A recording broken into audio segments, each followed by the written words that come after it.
नमस्कार मित्रांनो, घरोघरी मातीच्या चुली या मालिकेच्या आजच्या भागात आता सुमित्रा या दोघींना म्हणत असते, तुम्ही तुमचा हट्ट सोडा नाही, आम्ही आमचा हट्ट नाही सोडणार आहे. ऐश्वर्या, तू तरी ऐक. आता ऋषिकेश बोलायला लागलेला असतो, समजाव शरूला, प्लीज.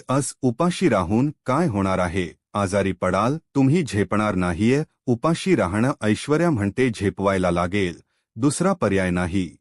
आमच्याकडे आम्हाला उपाशीच राहायला लागणार. सगळे आलेले असतात तरी सगळे समजून सांगण्याचा प्रयत्न करतात या दोघींना, पण या दोघींना काही ऐकायचं नसं. शर म्हणते, तुला जर असं वाटत असेल की आम्ही जेवायला पाहिजे, तुझ्या बायकोला सांग, तिचा हट्ट सोडावा, आम्हाला हवे ते द्याव तिने, मग आम्ही जेवणारच म्हणतो.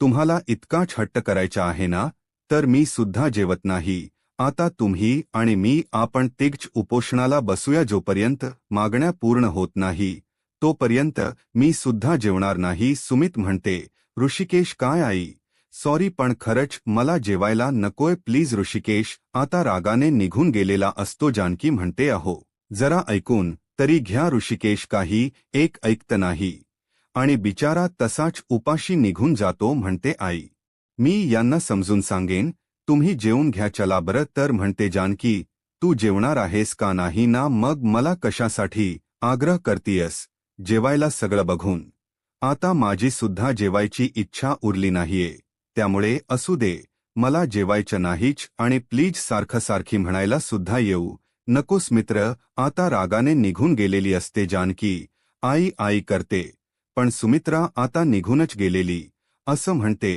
सौमित्र भाऊजी, अवंतिका, तुम्ही तरी जेवण करून घ्या प्लीज. चला सुमित्र भाऊजी, तुम्ही जर खाल्लं नाही तर अवंतिका सुद्धा खाणार नाही आणि तिला अशा अवस्थेत उपाशी राहणं अवघड आहे, त्यामुळे तुम्हाला जेवायला लागणार आहे. सौमित्र आणि अवंतिका जानकीच्या सांगण्यावरून जेवायला आलेली असतात. राहील या दोघीच की जाता जाता यांच्याकडे रागाने बघते आणि मग पुढे गेलेली असते. आता पाणी पिऊनच झोपलेला असतो. खरंतर त्याला भूक लागलेली असते, पण तो पाणी पिऊनच झोपण्याचा प्रयत्न करतो आणि जानकी हा सगळा प्रकार बघत असते. तिलाही वाईट वाटत असत की हे चाललं काय. तिला आता हे सगळं बघून राहवत नाही आणि शेवटी ती बोलायला लागतेच. ऋषिकेश, ऐका ना, मी काय म्हणती, झोप येत नाहीये. ऋषिकेश, असंच अबोला धरणार आहात का? माझ्याशी बोलणार नाही आहात का? तुम्ही काय ठरलं? कितीही भांडण, कितीही मतभेद होऊ दे, आजच भांडण आजच सॉल्व करायचं, अबोला पकडायचा नाही. मग तुम्ही का अबोला धरलाय? आणि तुम्हाला माहिती, तुम्ही जर माझ्याशी बोलत नसला तर मला झोप लागणार नाही. आता ऋषिकेशला म्हणते, तुम्ही का असं वागताय, का माझ्याशी बोलत नाही? आज मी नेहमी म्हणत असताना जानकी, उद्या काय होणार माहीत नाही, मग आत्ताच भांडण वादविवाद आजच संपायला हवं, उद्याची सुरुवात नव्याने करायला हवी, बरोबर ना? म्हणते ऋषिकेश, प्लीज बोला तुम्ही, प्लीज. माहिती, तुम्ही दुखावल्या गेलात, माझं चुकलंय ना, आम सॉरी, मी माफी मागती तुमची. ऋषिकेश म्हणतो की तुला असं वाटत असेल की तू माझं न ऐकून चूक केली ना, तर ऐक, मग उद्या जाऊन ती चूक सुधारणार आहे, तर माफी मागण्याला काहीतरी अर्थ आहे. आणि बघ, तू सुधारणार आहेस की नाही, ती चूक निर्णय बदलणार आहेस की नाही, मला सांग आधी, की काहीच बोलत नाही.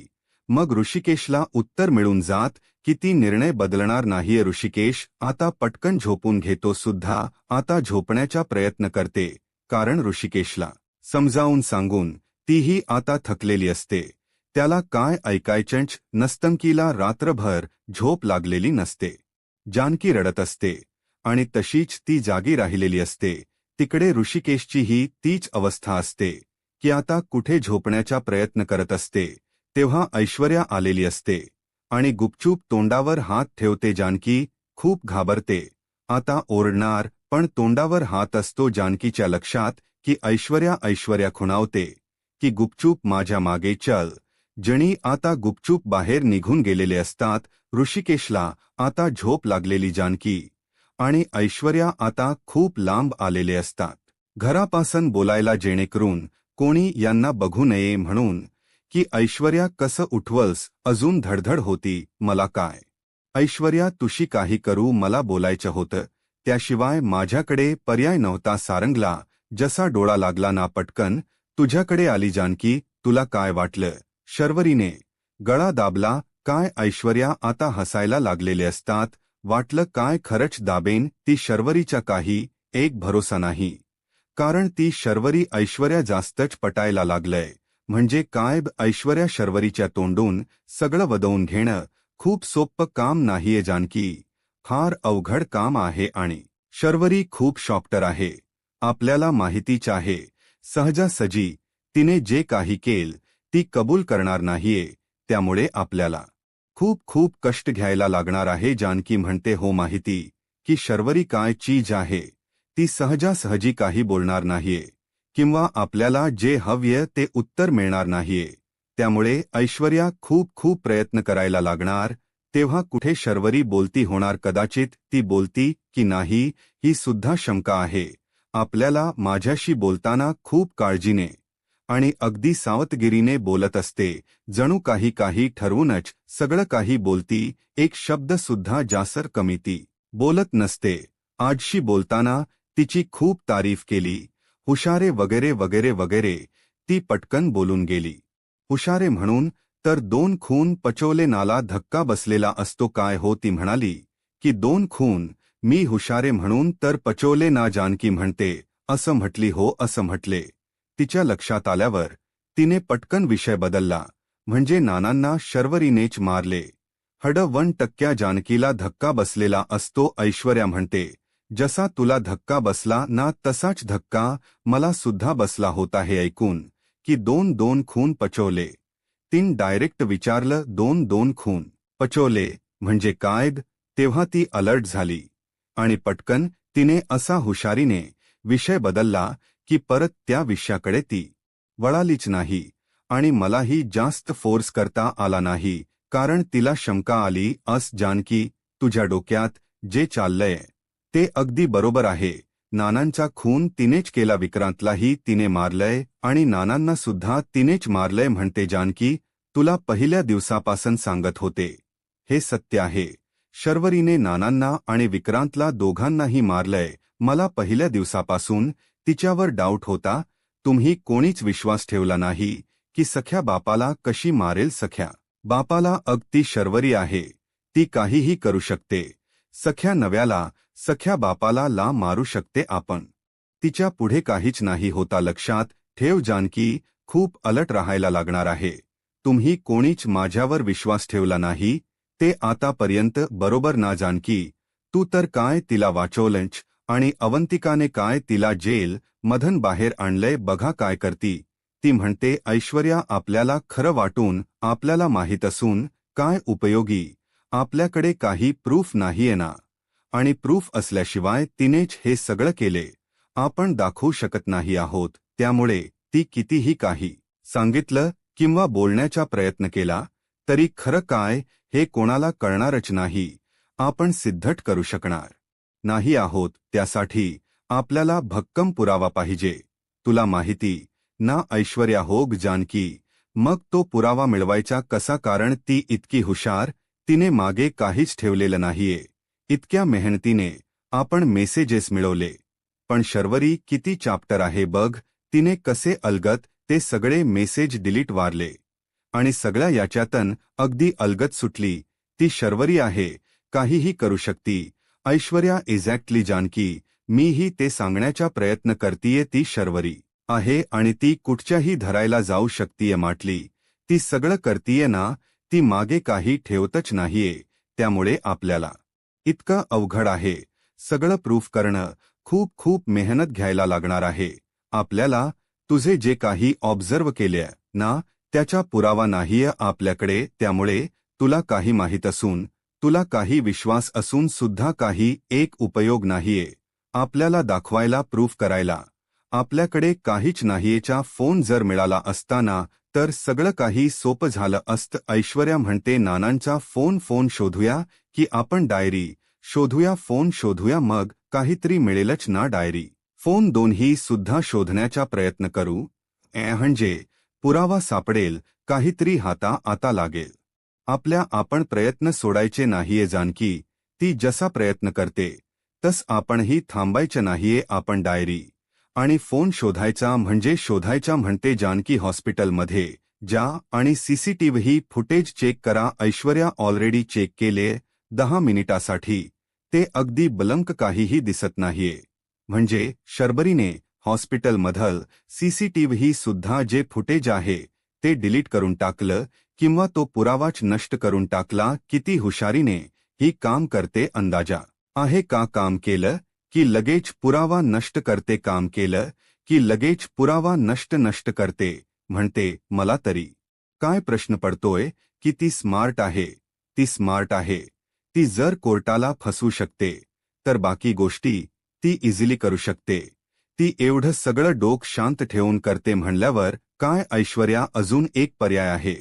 आपल्याकडे कुठच्या गते. मी परत जाते हॉस्पिटलमध्ये. सीसीटीव्ही फुटेज वगैरे परत मिळतात की बघते. बारीक निरी छोटे सुद्धा काही चूक होऊ देत नाहीये. सगळ्या गोष्टींचा मी बारीक अभ्यास करण्याचा प्रयत्न करते. बघू नक्कीच काहीतरी धागा दोरा हाती लागणार. नक्की म्हणजे नक्की. नजर चुकीने जर काही राहिलं असेल आत्ताच आपल्याला काही मिळालं तर चांगलंच आहे ना. त्यामुळे मी जानकी स्वतः हॉस्पिटलमध्ये जाणार आणि ऐश्वर्या काय तो तपास लावून येणारच. काहीतरी मिळणार डेफिनेटली. तू गोड गोड बोलून तिच्याकडून सगळं सत्य बदवण्याचा प्रयत्न कर. तो प्रयत्न आपल्याला काही सोडायचं नाहीये. दोन्ही सुद्धा प्रयत्न आपल्याला चालूच ठेवायचे. कुठून काय मिळेल हाताला काही सांगता येत नाही. त्यामुळे जे काही होईल ते होईल, पण आपले प्रयत्न आपल्याला काही सोडायचे नाहीये. तू शेवटपर्यंत तिच्याशी गोड गोडच वागत राहो बाई हो. तिच्या पार्टी ते म्हटल्यावर मी गोड वागणारच ना हो जानकी. मी माहिती काढते. डोंट वरी. तू अजिबात काळजी करू नकोसू. माहिती काढण्यासाठी, तिला बोलत करण्यासाठी तरी वेगळं करायला लागणार. जानकी म्हणते मला काही माहित नाही. जे काही करायचं ना ते तूच कर. तुला अजून एक महत्वाची गोष्ट सांगायची. उपोषण ठिपोषण काही करत नाही. ती एक नंबरची नालायक बाई आहे. ती काजू बदाम खातीय. वडापाव खाल्ला होता. ती सगळं काही खाऊन पिऊन नाटक करती. उपोषणाचं एक नंबरची खोटारडे आणि नालायक बाई. आणि सगळं सांगू का तुला, हे सगळं चांगलं वागण्याचं आहे ना. मला आता कंटाळा आलाय असं वाटत सणसणत 2 थोबाडेत याव्या नाहीतर डायरेक्ट शूट करून टाकून विषय संपून टाकायचा. जानकी म्हणते ऐश्वर्या काय बोललीस तू? शूट करायचं म्हणजे तिच्यासारखंच खुणी व्हायचंय का तुला? आपण चांगलं आयुष्य जगणार आहोत. तिच्यासारखं जेलमध्ये नाही आयुष्य काढायचं आपल्याला. आणि परत असा विचार आणायचा नाहीये. आताच सांगती ऐश्वर्या. आता जानकी ऐश्वर्याला रागवलेली असते की परत असं काही बोलायचं नाही. कोण सुद्धा मनात आले नाही पाहिजे असले विचारात तिच्यात आणि आपल्यात काही एक फरक राहणार नाहीये. कळते का तुला? ती खून करू शकते, आपण नाही. ती सराहित गुन्हेगार झालीये. आपण नाही आहोत आणि आपण चांगले आहोत. ऐश्वर्याने आपल्याला चांगलंच वागायचं कळते का तुला? हो बाई हो कळते. गगाराकडून गुन्हा कबूल करून घ्यायचाय. आपण गुन्हा करायचं नाहीये हे लक्षात येत नाही का? हो आलंय माझ्या लक्षात. आम सॉरी. ठीक बाई. एवढी काय सिरियस होतीये? मी काही करणार नाहीये. मी फक्त बोलून दाखवल. जस्ट नाही करणार. मी काहीच करणार नाहीये. डोंट वरी. जो राग होता तो बाहेर काढण्याचा प्रयत्न करतीये. मी असं काही करायला जाणार नाहीये. नाहीतर तिच्याबरोबर मलाही जायला लागणार आहे जेलमध्ये. I understand Janaki. Don't worry. मी काहीही करायला जाणार नाहीये. आता ऐश्वर्या जानकीला समजावून सांगत असते की राग आला म्हणून बोलले. मी काय तिच्या खून वगैरे करायला जाणार नाहीये. Don't worry. Just chill. Aishwarya म्हणते आय नो जानकी. मी आधी खूप बेफिक्र अशी वागायचे, बेधुंद अशी राहायचे. कशाचाच काही फरक पडायचा नाही. पण नाही. आता मी सांभाळून व्यवस्थित विचार करून वागते, बोलते आणि सगळंच काही मॅनेज करते. डोंट वरी. पहिली ऐश्वर्या नाही राहिली. मी माहिती आहे का जानकी? असा विचार तरी आला ना. काहीतरी केलंच पाहिजे. काहीतरी करून टाकूच या. पण काहीतरी सोक्षमोक्ष लावूच या. तरी सुद्धा मी या माझ्या मैत्रिणीचा चेहरा डोळ्यासमोर आणते. तुला आठवते तू काय काय स्ट्रगल करते, तू काय काय सहन करते, हे सगळं आठवलं ना जानकी की ऑटोमॅटिकली मी शांत होऊन जाते आणि हे सगळे विचार उडून जातात. So proud of you. तू जे काही करती ना आपल्या घरासाठी, खूप खूप खूप अभिमान आहे. मला ऐश्वर्या थके सो मच. तू जे करतीये, जे काही एफर्ट घेती ना, खूप थक्स. म्हणजे मी तुझे शब्दात आभार मानू शकत नाहीये. तू जे करतीये ते कोणीच करू. लगेच तुला सांगायला लागलीये मुद्दाम केल वडे आवडतात ना म्हणून मुद्दाम केले. तिने आम्हाला माहिती ती मुद्दाम कर म्हणते, बरोबर बोलती. शर्वरी आम्हाला आवडतात म्हणून वडे केले. मग आम्ही कस थांबायचं सांगा बरं. मग नाही थांबू शकलो आम्ही खाल्ले शेवटी. आम्ही जर काही खाल्लं नसतं, काही झालं असतं तर जानकीवर आलं असतं. मग काय, आम्ही वडे खाल्ले, जानकीवर काही येऊ नये ना म्हणून. जानकी म्हणते, बासा नाटक पुरे खाल्लंय, मटा मटा मटा आणि खोट सांगताय की उपोशी आहे, उपाशी बसलोय, उपोषणाला बसलोय. आमक धमक ही नाटक करू नका आणि माझ्या समोर करूच नका. हे सगळं आवरावरी करायची आणि लगेच रस्त्याला लागायचं. चला बस झाली ही नाटक. उपोषण फिपोषण खाऊन पिऊन उपोषण केले, काही झालं तरी तुमच्या मागण्या पिगण्या मी काय मान्य करत नसते. त्यामुळे ही नाटक करायची नाही आणि सगळा विषय जागेवर संपवायचा. कळले का तुमची हिंमत कशी झाली वाईंची खोटी शपथ घ्यायची आणि ही नाटक. बसा आता, हे खोट्या शपथी खिपती हे नाटक जागेवर बंद करायचे, बस करायची. आता आत्ताच्या आता उपोषण संपल पाहिजे. खाताय पिता आणि उपोषणाची नाटक करताय, कुणाला उल्लूत काढताय, लगेच बंद करायची सगळी नाटक. म्हणते निघा. नाटकी कुठलच्या एक नंबर. सुमित्रा ही आता चिडलेली असते आणि तन करत सुमित्रा आता तिथून निघून गेलेली असते. निर्लज, कुठच्या काही नाटक करताय म्हणे. आता सुमित्राच्या लक्षात येत की या खोट बोलते, तोंडावर पडलेले असतात, शरीर मात्र तन करत निघून गेलेली असते. ऐश्वर्या तिच्या मागे मागे गेलेली असते आणि इकडे इच्या रूममध्ये अवंतिका बसलेली असते आणि ती लोकरने काहीतरी विणत असते बाळासाठी. आता सुमित्र सुद्धा आलेला असतो. अवी, काय करतीस गणे. शांत निवांत बसलेल बघितल. नेहमी धडपड धडपड, आता किती शांत बसली. छान वाटते बघ. तिची फुल आणलीत बघ, खूप छान फुल आणलेली असतात आणि तिला खूप आवडत असतात फुलं. हे माहिती असर सौमित्राला म्हणून तिसाठी खास त्याने फुल आणलेली. इतकी काळजी घेतल्याबद्दल रिस्क घ्यायची नाही. तुला म्हणून सगळं करतोय होय, म्हणजे प्रेमाने करत नाहीये. असं नाही आवी, तुझ्यावर प्रेम आहे म्हणूनच करतोय ना सगळं. घरातली सिच्युएशन काय तुला माहितीच आहे, बरोबर ना. तर इतकं गढूळ झालंय ना की ते सावरणं आता अवघड आहे. जेवणाच्या निमित्ताने काहीतरी छान घडेल ते तरी करूया ॲटलिस्ट. आपण वातावरण गडू झालंय म्हणून डोळे जेवण साजरे नको करायला. आपण याला छान वाटणार आहे म्हणून आपण करणार आहोत. वातावरण छान करू, मग डोहाळे जेवण करूया. कसवटते तुला मग तर छान आणि फ्रेश वातावरण राहणार ना सगळं. आणखी वहिनीशी चांगले रिलेशन आहे, मग तू समजावून सांग तिला की ऐक म्हणून माघार घे, त्रास देऊ नको किंवा हट्टीपणा करू नको. तिला काय हव्य, घरच्यांचे सुख हवे की घरचे सगळे दुःखात हवे. जानकी वहिनीला सांग की घरच्या लोकांना जे हव्य ते देऊन टाक. तिला जरा गिल्ट आलं ना तर करेल काहीतरी. ती मुद्दाम ठरवून वगैरे बोलायला आलो नाही, अगदी रडमली. सहज बोलतोय, तुझ्याशी पोटात जमी मी केस केली ना अवंती. का तुला माहिती आहे जानकीला द्यायलाच लागणार आहे, बरोबर. कित्येक वर्ष जाणारे, निकाल लागता तोपर्यंत उपयोगच होणार नाही. हे भांडून लढून या सगळ्यात ती प्रॉपर्टी कोणालाच मिळणार नाही. असं सुद्धा होऊ शकतं ना तुला ना मला. ती अशीच जाणार. वाढवण्यापेक्षा घरातल्या घरात आपापसात मिटून टाकू की सगळं कशाला. हे हव्य आपल्याला, याचं सोल्युशन काढूया आपल्या पद्धतीने. काहीतरी निर्णय घेण्याचा प्रयत्न करू. कशाला आपण उगट स्थानवतोय गोष्टी. या दोघी जेव्हा आतमध्ये गेल्या तेव्हा त्यांच्या मागे सौमित्र सुद्धा गेलेलो असतो. सौमित्रला ते आता अवंतिकाशी बोलता बोलता आठवलेलं असतं तर म्हणतो, उपोषण संपलं का. शर्वरी म्हणते, हो संपलं, शरीर उपोषण संपलं. अरे जानकीबाईंनी व्हिडिओ काढला रंगे हात पकडल वडे खाताने आणि आईला व्हिडिओ दाखवला.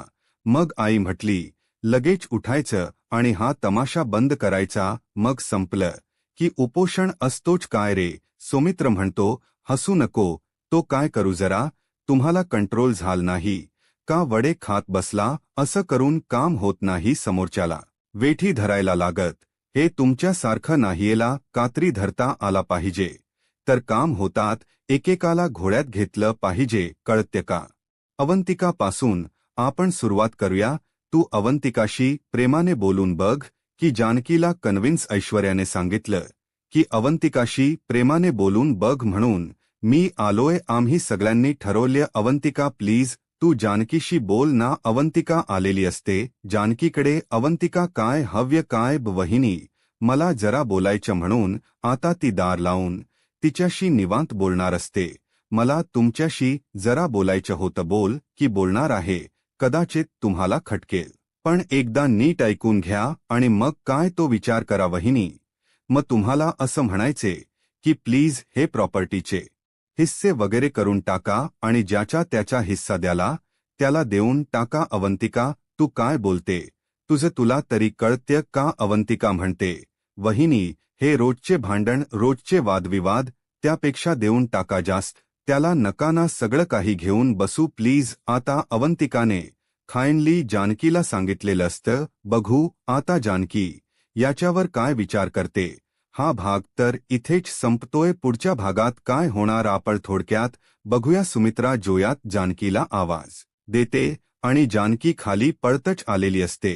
काय हो आई, धमकी देईपर्यंत तुझी मजल गेली. जानकी म्हणते, मी तुम्हाला धमकी धमकीचे मेसेज देतीये.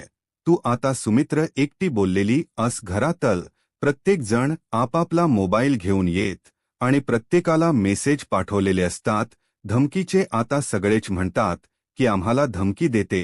हो जानकी म्हणते, नाही मी असं काहीच केलेलं नाही. हक्काच मागतोय तरी सुद्धा एवढं टोकाच वागती. तुला कळतं का मी काय केलं म्हणतो. तुझ्या नंबरवरून मला सुद्धा धमकीचा मेसेज आलाय. काय चाललंय जानकी. हे वहिनी तुमचा फोन हक्क झाला असणार आहे. शर्वरी म्हणते, हे खूप डेंजरस आहे. हिचा फोन हक्क झालाय म्हणजे बँक अकाउंट सुद्धा हक्क झाल असणार आहे. ते एका मिनिटात रिकाम होऊ शकतं. आता जानकीच्या अकाउंटमध्ये जो काही पैसा आहे तो सगळा उडवला जाणार आणि 1 रुपया सुद्धा जानकीला मिळणार नाही. आता हे शर्वरी पटकन बोलून गेलेली असते. आता शेरूकडे बघायला लागलेली असते की कुणाला कशाचं. इला पटकन माझ्या पैशांच पडले आणि सगळे पैसे जातील. इला कसं माहिती. बघू आता जानकी शरच्या बोलण्याचा अर्थ लावणार का आणि खरं काय हे सगळ्यांच्या समोर येणार का. आता पुढे काय होईल हे पाहायला आत्ताच माझा महाराष्ट्र या यूट्यूब चॅनलला सबस्क्राईब करा. धन्यवाद.